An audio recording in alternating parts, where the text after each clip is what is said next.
December 12 న్యూఢిల్లీలో జరిగిన అఖిల భారత దళిత సమ్మిట్లో రామగుండం ప్రాంతానికి చెందిన మాల మహానాడు అధికార ప్రతినిధి కడమండ శ్రీహరి భారతీయ దళిత సాహిత్య అకాడమీ న్యూఢిల్లీ వారిచే doctor BR Ambedkar fellowship national award 2025 అవార్డును ప్రదానం చేయడం జరిగింది. ఈ సందర్భాన్ని పురస్కరించుకుని ఆదివారం గోదావరి కండ్లో బీఆర్ఎస్ పార్టీ రాష్ట్ర నాయకులు శ్రీ వ్యాల హరీష్ రెడ్డి పూలమాల మరియు శాలువతో ఘనంగా సన్మానించారు. అనంతరం మాట్లాడుతూ ఈ సమాజంలో పేరుకుపోయిన కుల వివక్షపై పోరాటం చేస్తూ జాతీయ అభ్యున్నతికి పాటుపడుతున్న శ్రీహరి అవార్డు రావడం సంతోషంగా ఉందన్నారు. కార్యక్రమంలో బీఆర్ఎస్ పార్టీ అధికార ప్రతినిధి జాహిద్ పాషా, మాజీ కార్పొరేటర్లు ఎన్వి రమణారెడ్డి, బొబ్బిలి సతీష్, మెరుగు చంద్రమౌళి, మాజీ ఉప సర్పంచ్ నర్సింగ్, మహిళా ఉద్యమ కారణి పరుస స్వాతి, యువజన విభాగ అధికార ప్రతినిధి బూరుగు వంశీకృష్ణ, బీఆర్ఎస్ పార్టీ సీనియర్ నాయకులు మడిశెట్టి రవీందర్, అలీ గణేష్, శ్రీహరి, బోట్ల పోషం, నీలం భిక్షపతి, నడిపల్లి సాయి, ఎండి అతరుద్దీన్ రహమాన్, గొర్రె నర్సింగ్, గొర్రె శంకర్, యువరాజ్ నేత ఉదయ్ శ్రీనివాసరావు, బొడ్డపల్లి రాజు, మోబెన్ కొండ సురేష్, పోయిల రవి,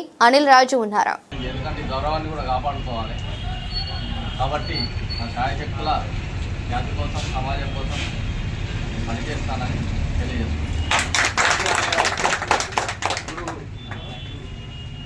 ఇంకొక ముఖ్యమైన ప్రోగ్రాం ఉంది. భిక్షపతి గారు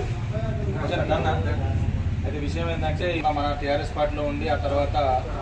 టీఆర్ఎస్ ఎల్డీలోకి వెళ్ళి అన్న ఇది వేరే ప్రోగ్రాం ఓకే కట్ చేసుకోవచ్చు. అయితే కార్పొరేషన్ అధ్యక్షుడిగా సెలెక్ట్ అయ్యి మళ్ళీ కూడా టీఆర్ఎస్ పార్టీలో యాక్టివ్గా ఉండడానికి వ్యాల హరీష్ రెడ్డి గారి టీంలో వ్యాల హరీష్ రెడ్డి గారి నాయకత్వాన్ని బలపరుస్తూ ఈరోజు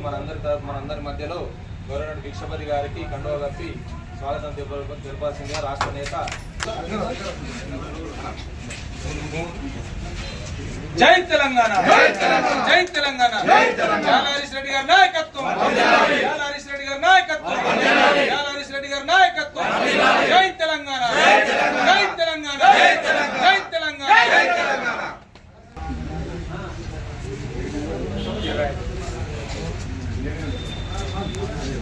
ఈరోజు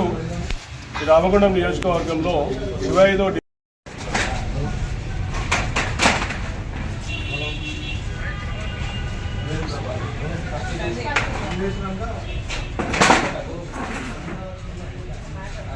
అంబేద్కర్ ఫెలోషిప్ అవార్డు వచ్చిన సందర్భంగా మన ఏమంటారు వ్యాల హరీష్ రెడ్డి గారి ఏమంటారు టీంలో ముఖ్యులైనటువంటి గౌరవనీయులు మన శ్రీహరణ గారికి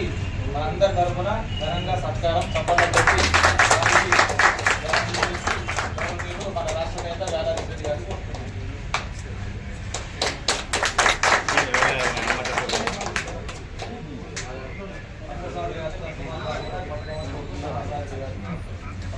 ఘనంగా సంపన్నం